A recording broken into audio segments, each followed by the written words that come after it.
A single mother. One wrong digit. And a message that was never meant to be seen. Rachel Dawson clutched her phone, hands trembling as she typed the text. I just need $40 for formula. I get paid Friday. I'll pay you back. It wasn't pride that held her back anymore. Just exhaustion. Hunger had already hollowed out her.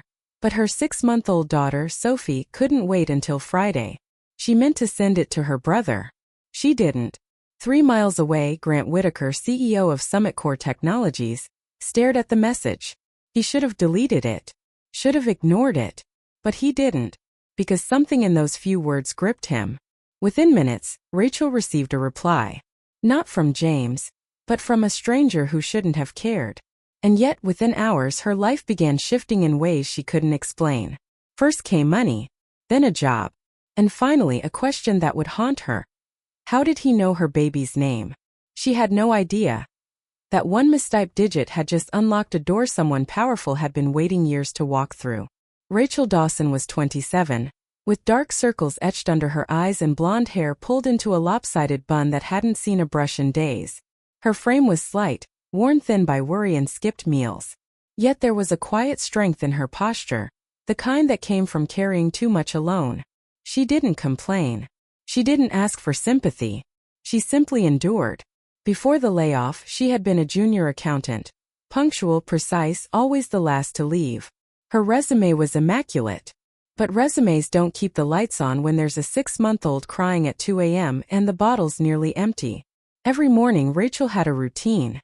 She'd wake before Sophie stirred, boil water, and measure just enough powdered formula to stretch what was left. She rationed every scoop like it was gold. Then once Sophie was fed and swaddled, she'd scroll job boards on her cracked phone while sipping the same instant coffee she'd reused for 3 mornings straight. She lived in a 1-bedroom apartment in the south side of Chicago, bare walls, second-hand furniture, and an eviction notice half-tucked under the front door. Her only support, Tyler, had recently moved to Denver for work. He still called, still checked in, but he had no idea how bad things had gotten. Rachel had served others before. Her hands still bore the faded calluses from years of balancing ledgers and solving payroll messes at Westbury and Cole. But motherhood had put her career on hold. And now, no one wanted to hire a mom with no recent references and no child care. She wasn't bitter. Just tired. Forgotten. And that night, as she stared at Sophie's empty bottle and her $2.13 bank balance, a strange thought whispered through her fatigue. Something has to give. She didn't know that something was about to answer back. 3 miles away, inside a glass tower overlooking downtown Chicago, Grant Whitaker's phone buzzed on his desk. He was midway through reviewing a merger brief, tie loosened, sleeves rolled. The 42-year-old CEO of SummitCore Technologies rarely checked his personal line during work hours. Only a handful of people even had the number. So when the unfamiliar message lit up his screen, he nearly ignored it. But something made him pause. James, I hate to ask again, but I need $40 for Sophie's formula. I get paid Friday, I swear I'll pay you back. The rawness of the words pierced through his otherwise clinical day. Grant read it twice. Then a third time. It wasn't the amount that struck him. It was the urgency. The kind that doesn't fake itself. He ran a hand through his salt and pepper hair, frowning. Clearly a wrong number. He could have deleted it. Most days he would have.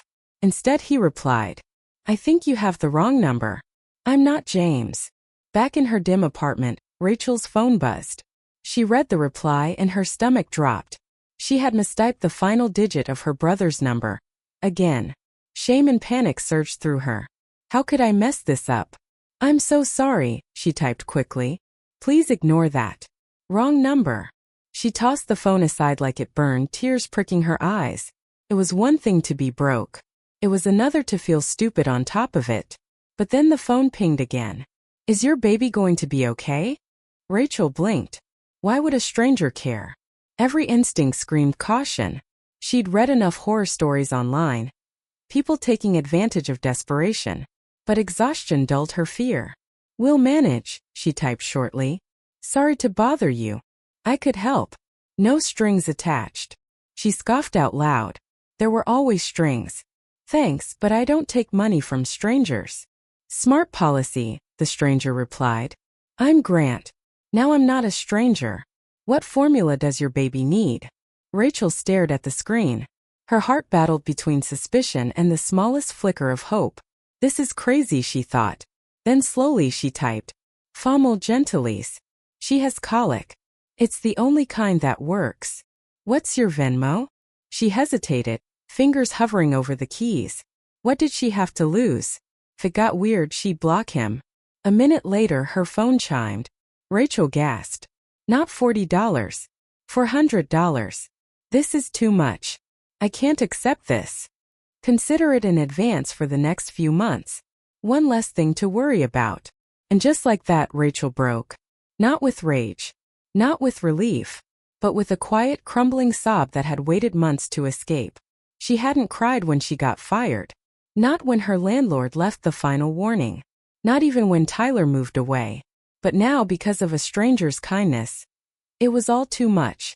Thank you, she typed, barely able to see the letters through her tears. You're welcome, Rachel, came the reply. Take care of Sophie. That stopped her.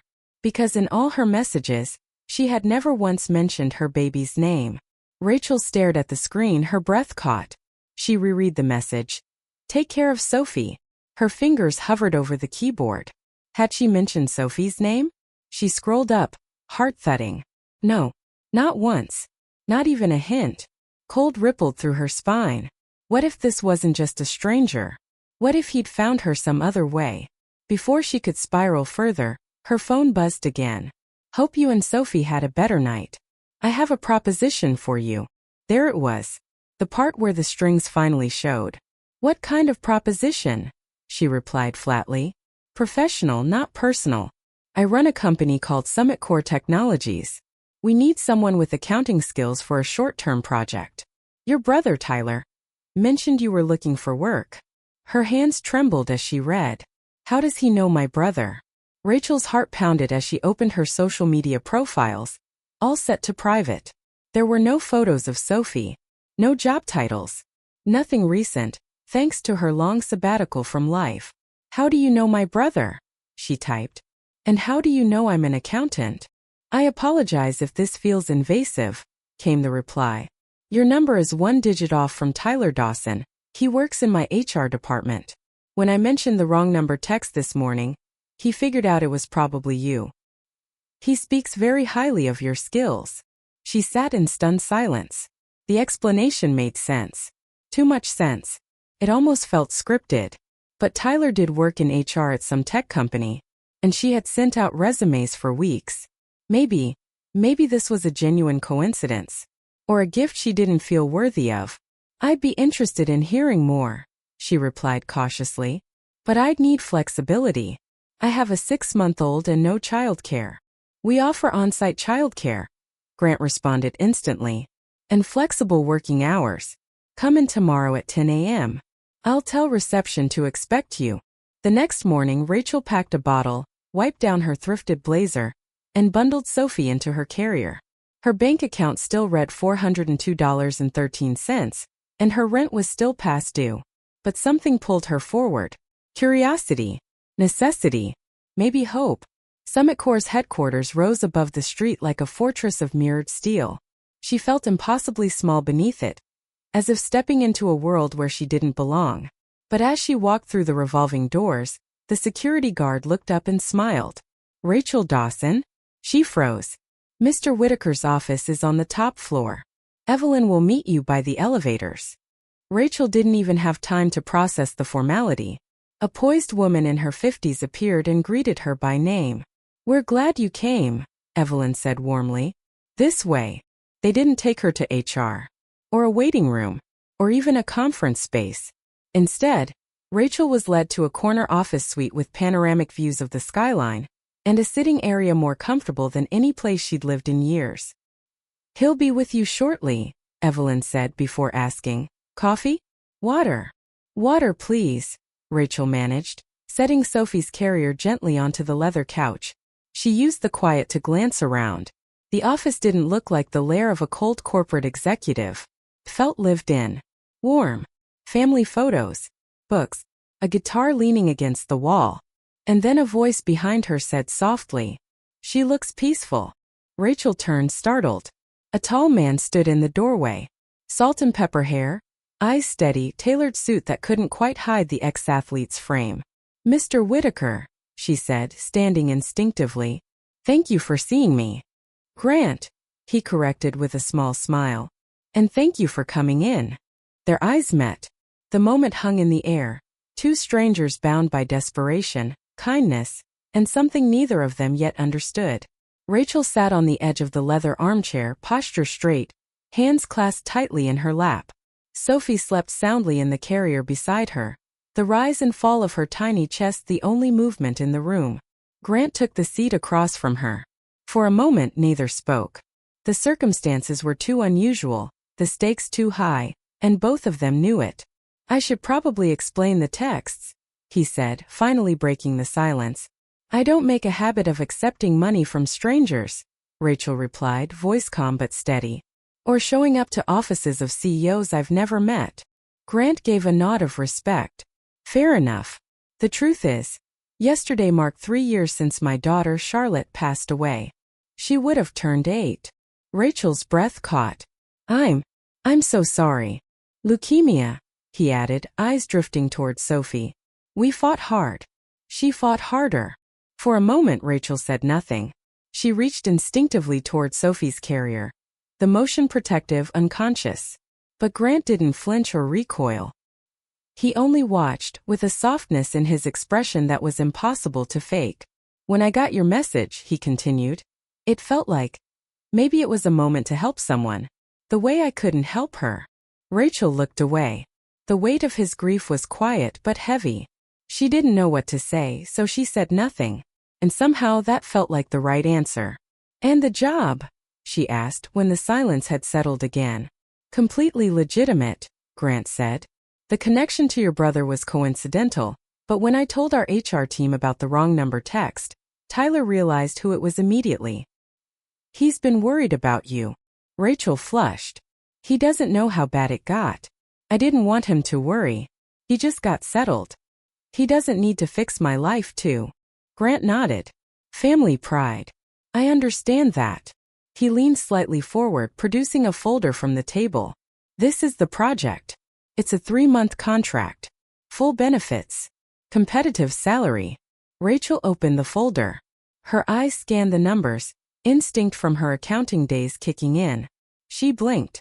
The salary was higher than anything she'd made before, certainly more than any temp contract she'd ever seen. "This is generous," she murmured. "We pay for quality," Grant said simply. "Your resume speaks for itself.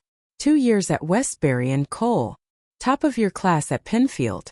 Honestly, you're overqualified." Evelyn returned just then, placing a glass of water and coffee on the table, then excusing herself. The brief pause gave Rachel a moment to breathe. "Why didn't you just tell me who you were from the start?"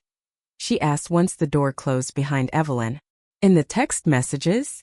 Grant took a sip of coffee, considering. "Would you have believed me?" Rachel allowed herself a small smile. "Probably not. And the truth is," he added, "this whole thing is rather unorthodox. The board would have questions about me personally reaching out to a candidate through a random text." At that moment Sophie stirred. Soft little noises that Rachel knew well. The pre-cry hum. She moved quickly to prepare a bottle. "May I?" Grant asked, gesturing toward the door behind his desk. "There's a small kitchenette in there. It might be more private." Rachel nodded gratefully and slipped into the adjoining room. It was clean, well-appointed, clearly designed for comfort, not show. As she warmed the bottle, her mind raced. The job is real. The company is real. But everything else is still strange. When she returned, Sophie fed quietly in her arms. Grant was on the phone, his voice low and sharp. "I don't care what Barrett thinks," he said. "We're not selling that division. I gave my word." Then he looked up and quickly ended the call. "Sorry about that. Merger tensions." "Sounds complicated," Rachel said softly. "Business usually is," he replied, eyes fixed on Sophie as she drank. "You're good with her," he added. Rachel didn't flinch this time. "I had to be. Her father left when he found out I was pregnant. It's just been us." Grant's jaw tensed slightly. "His loss. And in the quiet that followed, something shifted between them. No promises. No explanations. Just two people, both bruised by the past, sitting in a corner office, trying not to show how much it meant to be seen. 3 days into the contract, Rachel had fallen into a rhythm she didn't expect. Each morning she and Sophie rode the elevator to the top floor, where Evelyn greeted them with a warm smile and a fresh cup of coffee. The small conference room adjacent to Grant's office had become her workspace. A portable crib sat by the window, a plush mat for tummy time, a desk equipped with dual monitors. It was surreal. She didn't know what kind of magic Evelyn had pulled, but Sophie seemed happier here. More settled, more at ease. So was Rachel. For the first time in months she felt useful. The reconciliation project itself was no walk in the park. The records were a mess. Buried transactions, inconsistent timestamps, overlapping accounts. But Rachel liked puzzles. She thrived on patterns. Until one pattern made her pause. She was combing through a series of acquisition entries, specifically Summit Core's absorption of a smaller tech firm, Halverson Dynamics, when the numbers began to bother her. It wasn't the amounts. It was the repetition. Tiny inconsistencies, offsets, reclassifications, backdated credits, spread out over months. Small enough to be dismissed individually, but together, they painted a picture. Rachel bit her lip and leaned closer to the screen. The timing of the anomalies coincided with specific budget reviews, and then went quiet right before board audits. It was too coordinated to be random. She stayed late that night, eyes burning as she traced line after line, building a separate spreadsheet on the side. By the end of the evening she had a working theory. Someone was siphoning money. Quietly. Systematically. The next morning Grant appeared at her door. His tie was loosened, his face drawn from lack of sleep. Sophie squealed when she saw him, reaching out with pudgy arms. He smiled despite himself and crouched to greet her, letting her wrap a hand around his finger. Rachel watched the interaction with a strange sense of calm and confusion. She still didn't understand their dynamic. But Sophie trusted him. That meant something. Making progress? He asked. Some, Rachel said. But I found something odd. She turned her screen toward him and explained the anomalies, methodical and spread across various departments, masked by routine entries. She'd color-coded the discrepancies. Grant's demeanor changed instantly. He sat down, scanning the report with increasing concern. How much are we talking about? He asked. Just under 3 million, Rachel said quietly. Spread over 18 months. He was quiet for a long moment, then ran a hand through his hair. You're sure? You hired me to find this kind of thing, she said gently. And I think I just did. Grant looked troubled. He straightened slowly and walked to the window, staring out at the city below. Prepare a complete report, he said at last. Detailed, clean. And Rachel. He turned back to her, his voice lower. Don't mention this to anyone yet. Not even Tyler. Rachel blinked. Not even your own CFO? Grant's jaw tightened. Especially not Logan Barrett. Not until we know more. Rachel didn't answer. She just nodded and saved her files. But inside her stomach tightened. Why would the CEO hide this from his own finance chief? She shook her head. Don't jump to conclusions. But the seed had been planted. That evening, Rachel sat in her modest apartment, one already feeling different with a working heater and a new crib, courtesy of her first paycheck, and opened her laptop again. She pulled up the file she'd flagged. The numbers didn't lie. The anomalies began almost exactly when Logan Barrett had taken over as CFO, after the sudden resignation of his predecessor. The deeper she dug, the clearer the pattern became. And suddenly, a job she thought was a lifeline began to feel like a trap. Or worse, like she'd been dropped into the center of something much larger than herself. Something no formula money could fix. By the end of the week, Rachel noticed something unsettling.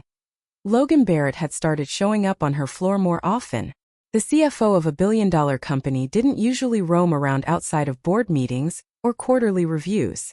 But now, he was suddenly visible, hovering near the executive kitchen, glancing into offices he had no business near, making offhand remarks to assistants who didn't ask. And he kept looking at her. Not overtly. Never long enough to accuse him of anything. But the glance was always there. Lingering. Calculating. Rachel tried to focus on work, burying herself in spreadsheets. She triple-checked her email logs. She started saving backups to an encrypted USB drive she kept taped under Sophie's portable crib. She knew enough from crime documentaries to leave a trail. One afternoon, as she left the break room with a bottle warmed for Sophie, she passed Logan in the hallway. He stopped her with a fake smile. "You're the new girl Grant brought in, right? The miracle accountant." "Just trying to help," she said, offering a polite nod. "Funny," he said. "I don't remember your position ever being posted." Rachel's throat tightened. "It was a contract referral through HR. "Of course," he replied smoothly. "Internal referrals. Gotta love them." He didn't move. Neither did she. "If you ever feel overwhelmed," he added, tone casual but laced with something else, "you're welcome to come to me. Open door policy." She forced a smile and walked away, her heart pounding. That night, she emailed Tyler and casually asked what he knew about Logan. The reply came hours later. "Smart guy. Kind of cold. Rumor was he pushed out Mr. Wexler, the old CFO. But who knows? Why?" Rachel didn't answer. The next morning, Evelyn pulled her aside with a frown. "Logan's assistant requested a copy of your building access log. I denied it. Just a heads up." "Why would he want that?" Rachel asked, trying to sound calmer than she felt. "You tell me," Evelyn replied, her voice unusually firm. "But I've worked here for 12 years. I've seen people try to climb by pushing others off ledges. Be careful." Rachel took the warning seriously. She updated her spreadsheets again. She printed hard copies and stored them at home. But despite the tension, she kept showing up. Kept digging. Each day the scheme became clearer. Dozens of shell transfers. Accounts linked to old vendor codes. All routing through an entity buried 3 layers deep under a marketing subsidiary, Valen Strategic. A company that didn't appear on any official vendor list. She flagged it for Grant. That evening, after everyone had gone home, he met her in the dimly lit lounge adjoining his office. No suits. No desk between them. Just 2 mugs of herbal tea and a quiet understanding. "I looked into Valen," he said. "It's real. Registered in Delaware. But the contact listed is fake. No phone number. No real address." "Then who's approving the payments?" Rachel asked. "Someone with system override access. Which narrows it to 4 people in this company, including Logan." Rachel exhaled. "What do we do?" Grant looked at her carefully. "We collect everything. Quietly. Once we have enough, I'm going to the board. But until then, I need you to play dumb." "I've been doing that for months," she said dryly. He smiled, then sobered. "This will get worse before it gets better. And Rachel, if anything feels off, you call me. Day or night." She nodded. As she gathered her things to leave, she paused in the doorway. "Why me, Grant?" she asked. "You could have hired anyone. You've got forensic accountants. Legal teams. Why bring me into this?" Grant didn't hesitate. "Because you saw it when no one else did. And because I trust people who've had to fight for everything. They don't miss a thing." Rachel left in silence that night, clutching Sophie a little tighter. She didn't know if it was trust, or if she was now the only leverage he had left. The attack came on a Thursday morning. Rachel had just dropped Sophie off at the company daycare, staffed, spotless, and safer than most centers she'd visited. She was halfway through her first cup of coffee when Evelyn appeared at her desk with a clipboard and a stiff expression. "Compliance just flagged your system credentials," Evelyn said. "They're accusing you of altering financial data." Rachel froze. "What?" "Someone submitted an anonymous tip. Said you've been editing old acquisition entries.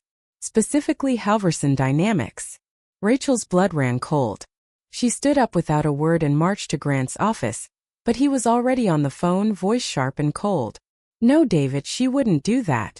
Because I'm the one who asked her to investigate those records in the first place." He looked up as she entered. Motioned for her to wait. His jaw was tight. "You're making a mistake," he said into the phone. "She's clean. I'm standing by that." He hung up. Rachel shut the door behind her. "They're coming for me now," she said, voice tight. Grant nodded grimly. Someone submitted a fabricated screenshot showing your login making unauthorized adjustments. They think you're doctoring the books. But I backed everything up. I have timestamps. Local copies. Good. We'll need them. Rachel sat down hard. I thought this was quiet. I thought we were still collecting. So did I, he replied. But Logan's not waiting anymore. He's testing the waters.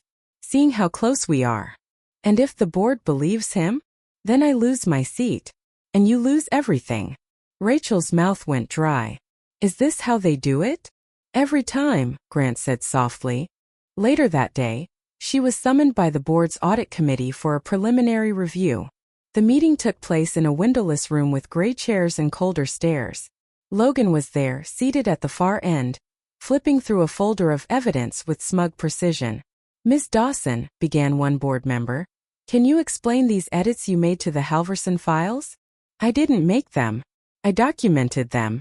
There's a difference, Rachel said calmly. And I have local backups to prove it. Local files can be modified. Logan interjected smoothly.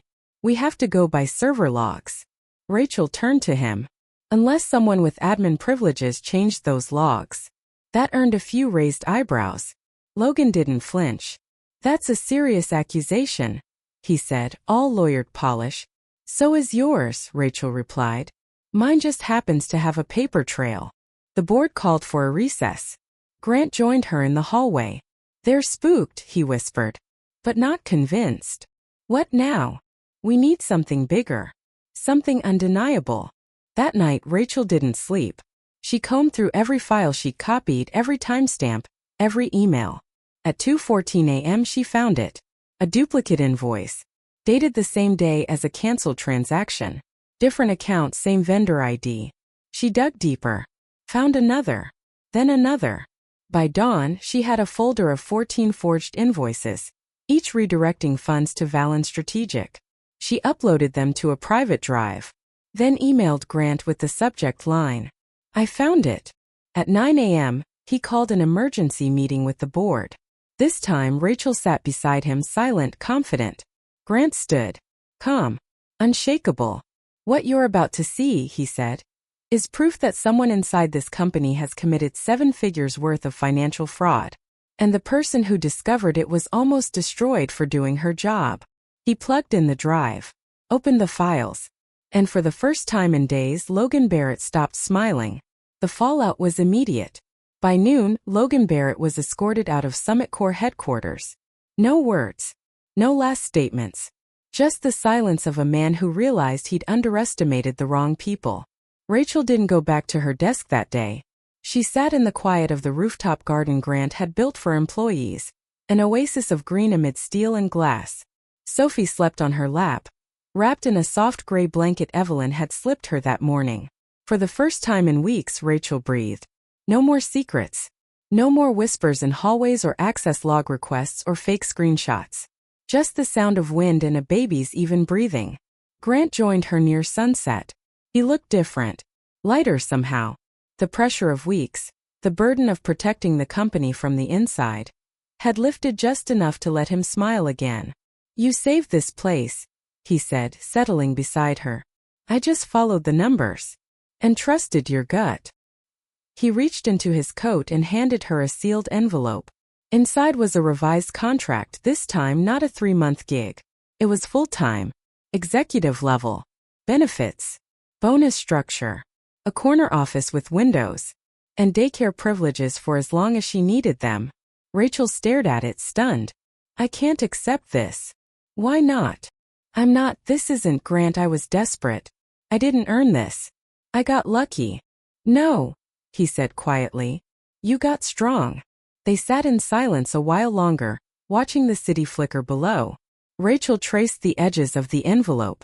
She'd spent the last year drowning in doubt, wondering if her career had died the moment Sophie was born, wondering if single motherhood meant invisibility. Now she held proof to the contrary. I do have one question, she said at last, eyes still on the skyline. That night, the wrong number. How did you know her name? I never said Sophie in the text. Grant didn't answer right away. He stood, walked to the edge of the rooftop, and placed both hands on the railing. I didn't, he said slowly. Not really. Then how? A guess, he replied. Charlotte had a music box. Hand-carved. It played Sophie's lullaby. She used to say it was her baby's name. Said she'd name her daughter Sophie someday. Rachel felt the breath leave her. I'm not saying it was fate, Grant added. But when I saw your message, when I saw the word formula, and the tone of it, I remembered. And I guessed. You guessed right. He turned to face her. Maybe she sent me that message. Maybe the universe did. I don't know. But I wasn't going to ignore it. Rachel swallowed hard. You never told anyone, did you? About the money? No. And I never will. Why? Because sometimes people just need one break. One act of grace. That's all. The sky turned from gold to blue. Below them, the city continued without pause. Cars, lives, buildings full of people who would never know what had almost happened behind the boardroom doors of Summit Corps. Rachel rose, cradling Sophie close. She looked at Grant. Okay, she said. I'll take the job. He smiled. Good. But only if I get to pick my own office chair. Grant laughed low and real. Deal. As they walked back toward the elevator, Rachel felt something she hadn't known in years. Stability. Not luck. Not fear. But something earned. And in the quiet hum of the elevator descending back into the world below, she realized.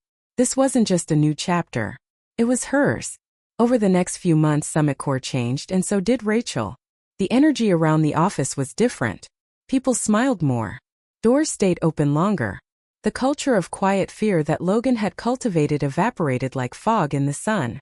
Rachel was no longer the contract girl. She was Director of Financial Integrity, a title Grant made up just for her. It sounded fancy, but her job was simple. Make sure nothing like that ever happened again. She still brought Sophie to work every morning. The daycare staff had unofficially adopted her as their mascot. Employees who once kept their distance now peeked in to wave or leave little toys on Rachel's desk. And Grant? He became something she never expected. A mentor. He respected boundaries. Never crossed lines.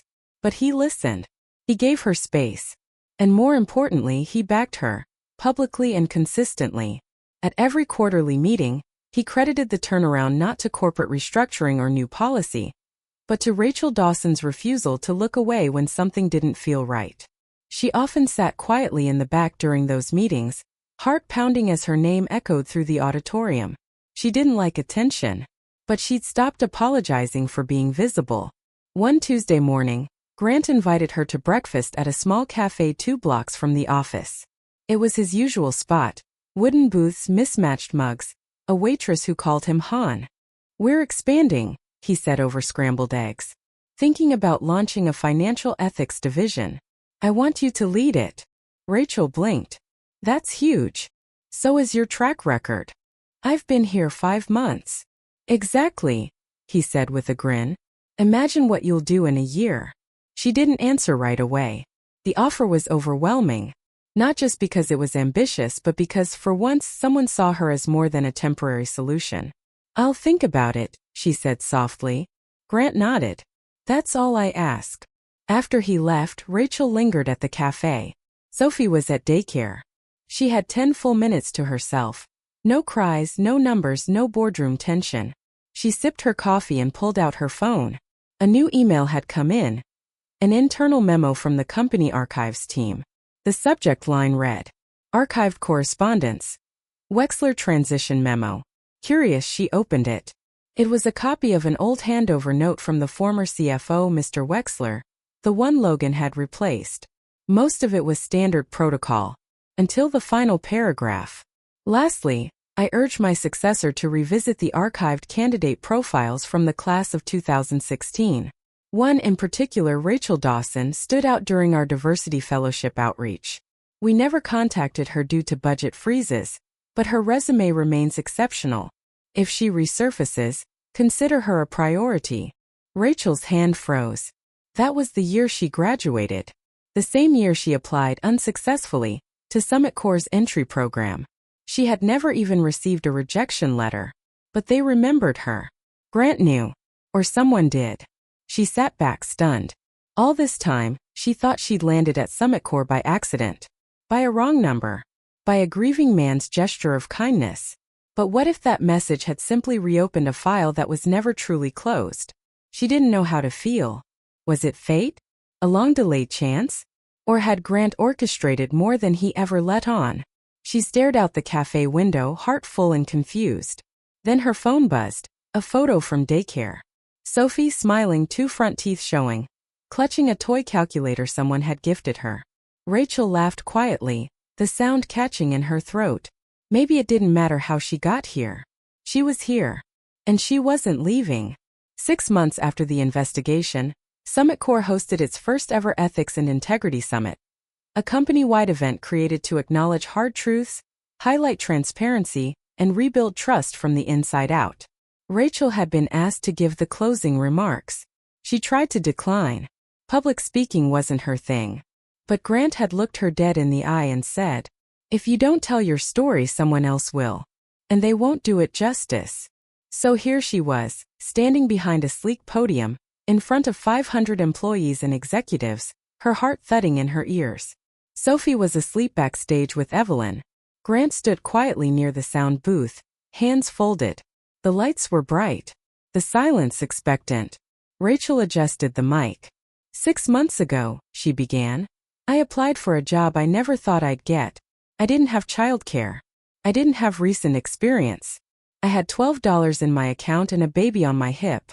But I sent a message anyway, to a wrong number. Laughter rippled across the room. That mistake landed me in an office I didn't belong in, at least not on paper. But someone gave me a shot. And more importantly, someone listened when I said, "Something here doesn't add up." She paused. What happened next could have broken me. But it didn't. Because at every step, someone stood between me and the fall. She looked at Grant, who gave her a barely perceptible nod. This company didn't just survive a crisis. It survived its silence. And that is the bigger story. She let that linger. Integrity isn't about perfection. It's about owning the mess, cleaning it up, and protecting the people who speak up first. Applause. Not polite but real. Rachel felt her fingers tremble, but she smiled through it. We've started something here. Not because of one hero, but because of a group of people who chose to really see what was wrong. And then did something about it. She stepped back as the room rose to its feet. Later that evening, as the auditorium emptied, Grant approached her with a soft smile. "You did good," he said. "I only told the truth." Exactly. They walked the halls together, past portraits of founders and photos of award ceremonies. Rachel stopped at a blank section of wall where the new company values would soon be displayed. "You ever think," she asked, "how many people get buried under systems they didn't build?" Grant nodded. "More than we'll ever know. I was almost one of them. But you weren't. Because of luck? Because of fight," he said. "And because you reminded us what we were supposed to be." As they reached the elevator, Rachel looked back one more time at the space they had just left. The stage, the crowd, the applause. She'd always thought her story ended the day she lost her job and her bank account hit zero. But now she understood. That was just her reset. Her moment of pause. Before the rewrite began. And from here on out, she wouldn't be the woman with a baby and a borrowed chair. She'd be the one who proved that integrity starts small. With a whisper. A spreadsheet. And sometimes a wrong number that turns out to be the beginning of everything. That night, long after the lights in the tower dimmed, Rachel stood at the kitchen counter of her small apartment, one that now smelled of lavender and baby powder instead of mildew. Sophie was asleep, curled against a plush bear gifted by Evelyn. Rachel sipped her tea and opened her laptop, reviewing one last email. An internal message sent to new hires. Subject line. "If you see something, say something." Underneath it, her name. Her title. Her story. She smiled. She didn't just rewrite a spreadsheet. She rewrote what it meant to be seen. If this story made you feel something, keep watching. Because the next story? It's proof that even strangers can change the course of someone's life. Type just one word in the comments. Dignity. And if you believe we need more stories that celebrate quiet courage and unexpected grace, this is where you belong. We'll be here telling them. Every week.